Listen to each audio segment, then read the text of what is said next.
Bien, el primer ejercicio es directamente determinar el centroide de la chapa fina, ¿verdad? Uniforme. En este caso, lo que nosotros siempre tenemos que tener como datos y que la cátedra siempre se encarga de que ustedes tengan como valores conocidos es la ubicación de los centroides de figuras conocidas, como por ejemplo la ubicación del centroide de un cuarto de circunferencia, como ustedes ven acá, ¿verdad? La idea es que eso no sea algo que ustedes tengan que determinar a partir de integrales y otras cosas más, sino que directamente ustedes puedan utilizar ese dato y de esa manera poder obtener los valores de las figuras conocidas. Entonces, en este caso, esto es un cuerpo tridimensional, es una chapa delgada, por ende el espesor prácticamente nosotros consideramos que es una línea, o sea, no tiene un espesor específico, sino que nosotros directamente lo que hacemos es eh, definir que la superficie es un plano y a partir de ahí nosotros sacar los centroides. Pero como trabajamos con un elemento tridimensional, tenemos que obtener obviamente tres valores de coordenadas de centroides. En este caso, es un poco más fino esto, nosotros, ¿qué es lo que tenemos que determinar?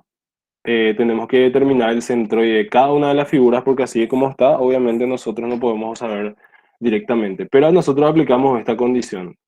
La coordenada del centroide en X va a ser la sumatoria del área de cada figura por su coordenada en X sobre la sumatoria de área. Luego, el valor de coordenada en Y va a ser sumatoria de A en Y por I sub I sobre sumatoria de A sub I X, Z, que es básicamente sumatoria de A sub I por Z sub I sobre sumatoria de A sub I. Entonces, ¿qué es lo que tenemos que hacer? ¿Qué nos representa esta fórmula a nosotros? Tenemos que tratar de dividir las figuras en figuras conocidas. Por ejemplo, yo voy a definir una de las primeras figuras que va a ser el semicírculo, que es una figura bastante conocida para nosotros, o sea, un cuarto de circunferencia. Voy a definir otra figura que es, por ejemplo, este, que es el rectángulo, va a ser mi figura 2. Y voy a definir una tercera figura que justamente tiene una característica específica que es la del el círculo que se encuentra acá, que es mi figura 3. Entonces, de cada figura geométrica que yo dividí, mi figura compuesta o mi figura general, voy a determinar las coordenadas de sus centroides. Por ejemplo, para la figura 1, yo tengo que esto se puede visualizar en el plano ZX, ¿verdad? El cuarto de circunferencia. Esta es la ubicación del centroide según como me marca a mí el dato del ejercicio. Entonces yo sé que esto va a estar ubicado a 4 veces el radio dividido 3 veces pi, ¿verdad? Entonces, ¿cuánto vale el radio? 4 por 4 sobre 3 pi. Lo mismo en la distancia en i. 4 por 4 sobre 3 pi. Entonces, esta es la ubicación del centroide en el plano XZ. Pero también yo tengo que tener una visual del plano XY, ¿verdad? O sea, por lo menos poder entender qué ocurre en ese plano XY. Si yo visualizo, perdón, el plano IZ, este, el plano IZ. Y en el plano XY, ¿yo qué tengo? Tengo el valor X, que es este, y el valor de Y. Como le dije, nosotros cuando tenemos una chapa, nosotros consideramos que la chapa prácticamente actúa como una línea o como un plano. Entonces, en este caso, esta coordenada en X es básicamente cero, porque se encuentra sobre uno de los ejes coordenados. Entonces nosotros vemos que el centroide está ubicado en esta posición, por ende no tiene proyección su coordenada sobre el eje X. Entonces directamente nosotros dejamos con coordenada en X igual a cero para ese punto. Entonces voy a tratar de hacer un poco más ordenado como para que tenga un poco más de sentido esto. Eh, Generalmente yo suelo separar en gráficos donde voy indicando después, obviamente, cada una de las figuras que voy dividiendo y las coordenadas correspondientes. Hago esto porque para el siguiente capítulo, que es el capítulo 7 se vuelve a utilizar ese mismo concepto, pero obviamente cuando es mucho más largo la cantidad de datos, a veces complica un poco más. Entonces voy a hacer acá la vista y Z, que es dibujar toda la figura Z, X, donde prácticamente nosotros solo visualizamos el cuarto de circunferencia. El eje Y, o sea, el XZ.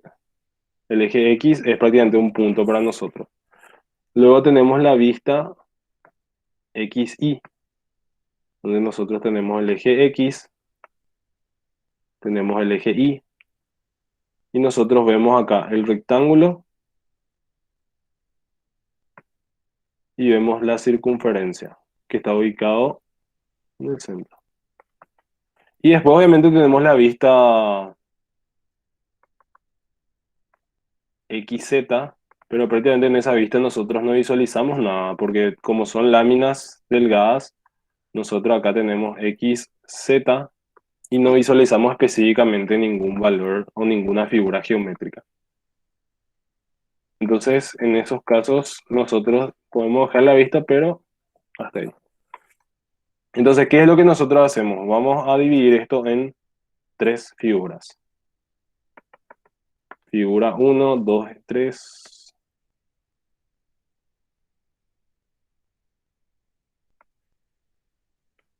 Voy a dividir esto un poco más acá.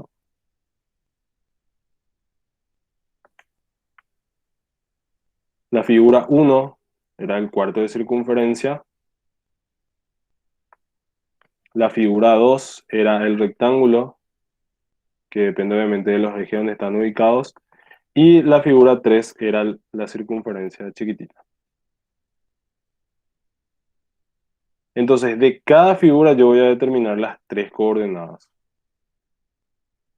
mediante las fórmulas conocidas de las figuras geométricas, como obviamente si es que tiene un valor nulo, ¿verdad? En el caso de la figura uno, nosotros hemos visto que esta figura tiene que tener alguna proyección subcentroide sobre el eje X para que tenga valor. Pero nosotros vemos que esto estaba sobre el plano XY, perdón, el plano YZ, que es la posición del centroide uno. Entonces, sobre el plano X, o sea, sobre el eje X no tiene ninguna proyección. Entonces, la coordenada en X del centroide de esta figura es cero. De la figura 2, nosotros tenemos que esto es un rectángulo. Según como veo, este tiene una dimensión de 6. Esto tiene 4. Entonces, teóricamente, su centroide tiene que estar en la mitad de la base y la mitad de la altura, o sea, donde se intersectan las diagonales. Entonces, teóricamente, el centroide de la figura en X tiene que estar a 3 metros. Como son coordenadas, esto obviamente va a ser positivo, más 3. Y la figura 4, que es obviamente el círculo que está acá, el centro de la circunferencia representa el centroide de la figura. O sea, el centro 2 es igual al centro 3.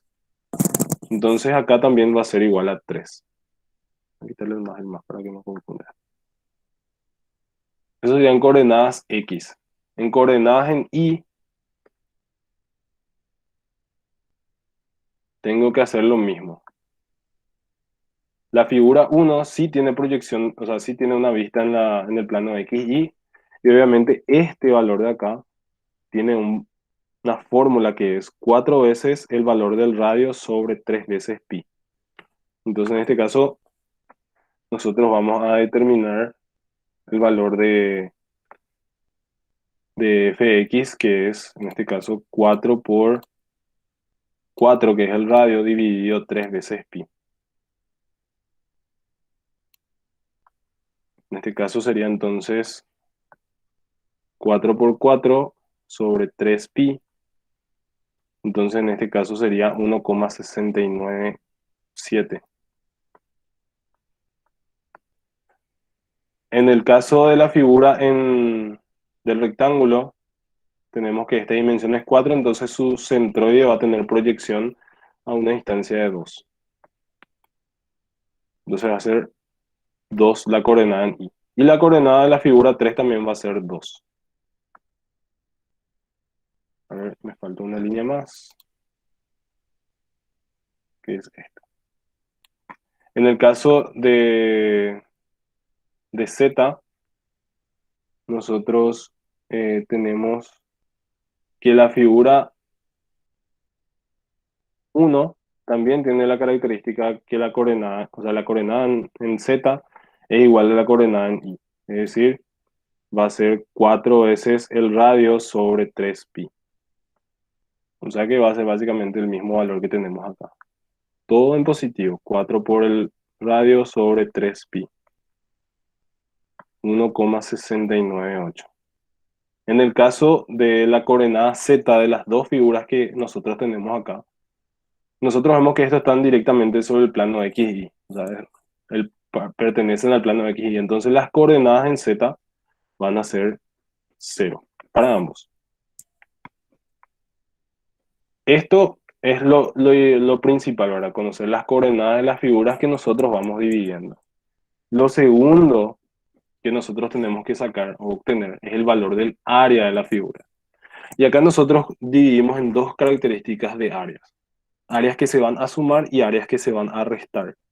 De acuerdo, obviamente, a nuestra figura geométrica que nosotros estamos diseñando. Por ejemplo, esta figura que vemos acá, la figura 1 es una chapa que obviamente va a ser parte del general. Entonces esto va a ser un área que se va a sumar. Y para mi caso va a ser pi por radio al cuadrado sobre 4, ¿verdad? Que es el área de una circunferencia dividido en cuatro partes, va a ser el área del cuarto de circunferencia. El radio vemos que es 4, entonces va a ser eh, pi por 4 al cuadrado sobre 4. En este caso entonces va a ser pi por 4 al cuadrado sobre 4. En este caso es 12,57. 12,57. Luego, el valor el valor del área del rectángulo, sabemos que es base por altura, sería en este caso base por altura, 6 por 4, o sea, es 24, que también es un área que se suma, ¿verdad? Pero nosotros vemos acá que esto representa para nosotros un vacío. Entonces, cuando tenemos un caso donde nosotros tenemos un vacío, el área de esa figura geométrica nosotros le consideramos con signo negativo. Es decir, que la figura 3 que nosotros tenemos como una circunferencia de radio igual a 1, nosotros vamos a tener que considerarle un signo negativo al valor del área. En este caso es pi por radio cuadrado, o sea, es 3,14. Entonces, el área de la figura 3 es menos 3,14. Y eso obviamente va a influir en todas nuestras sumatorias, en todas nuestras ecuaciones, y que nosotros tenemos que hacer esa salvedad, porque obviamente estamos representando a una figura geométrica, pero que no es una que se va a sumar, sino que es un vacío, se va a restar realmente al final de todo eso. Y acá al rectángulo nosotros le tenemos que quitar el círculo para que quede la figura tal cual tenemos en el gráfico. ¿Se entiende eso?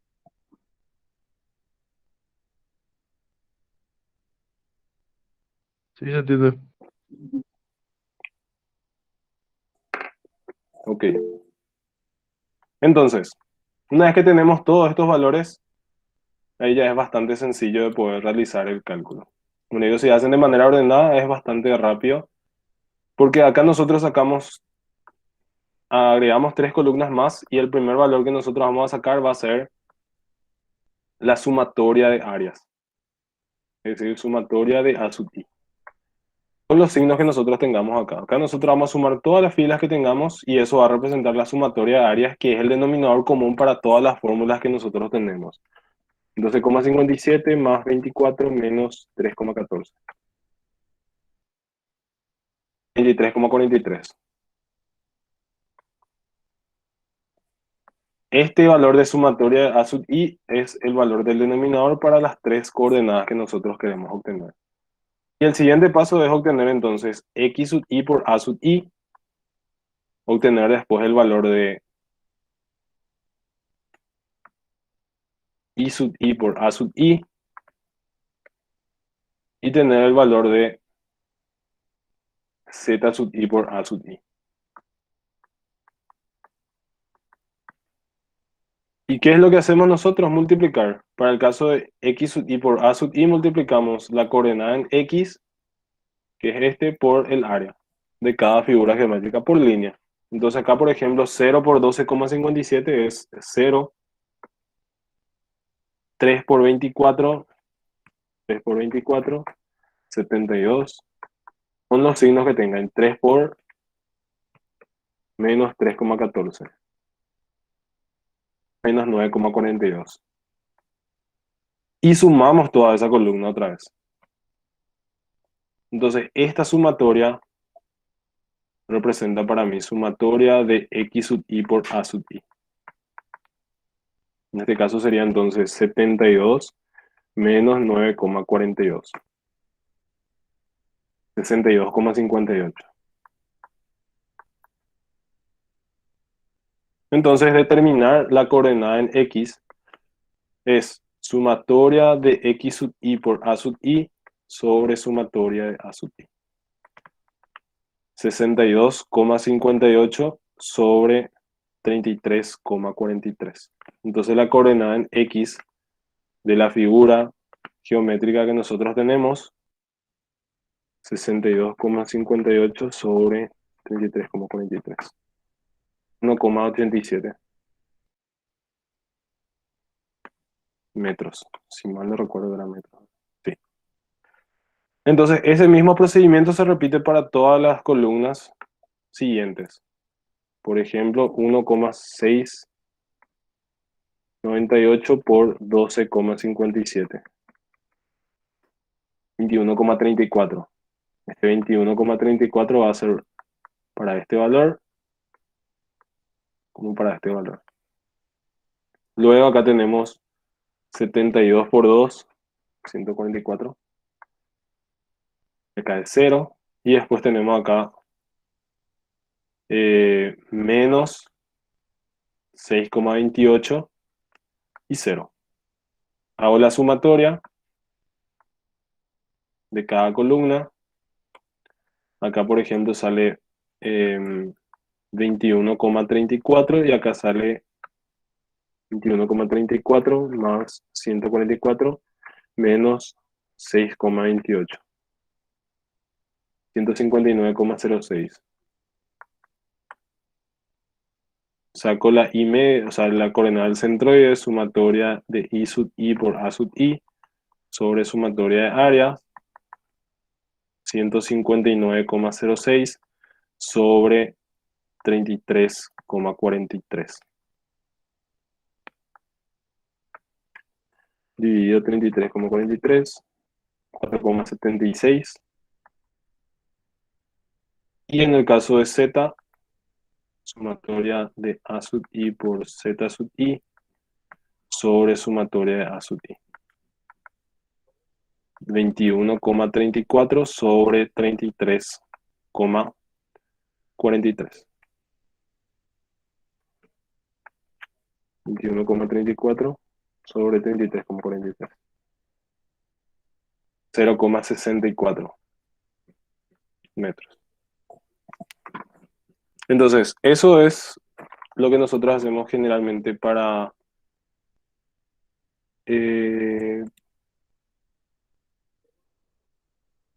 sí, cierto, cierto, cierto. Yo multipliqué la columna de medio.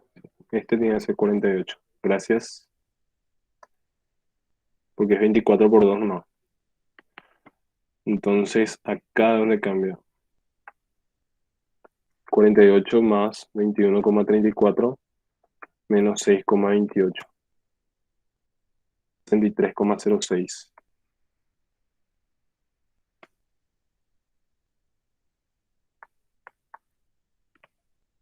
Entonces, este también cambia.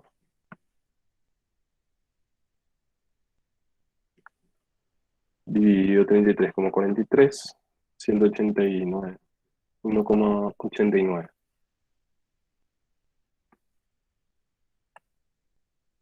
Ahí está. Entonces, esas son las tres coordenadas de esa figura. Si trabajamos en el plano, O sea, sobre alguno de los planos coordenados íbamos a tener solamente dos coordenadas, pero es el ejemplo un poco más general cuando tenemos este tipo de casos. Lo mismo se puede aplicar para longitudes, lo mismo se aplica para volúmenes, donde obviamente lo único que cambia acá es la ubicación en vez de área es volumen, en vez de longitud, o sea, en vez de área es longitud si es que es para una línea. Caso de alambres, por ejemplo, tenemos longitud. Caso de cuerpos volumétricos, tenemos obviamente volumen que utilizar y ahí hacemos el mismo procedimiento. Como le digo, esta es una forma bastante ordenada de poder hacer. Se puede hacer sin utilizar la tabla, pero ya va a depender del orden que tengan más para no perderse en los cálculos.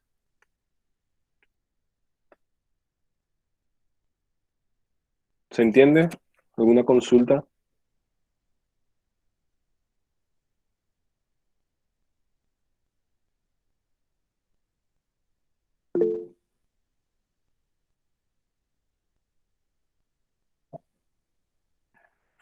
Bien, voy a dejar entonces acá la grabación de este ejercicio.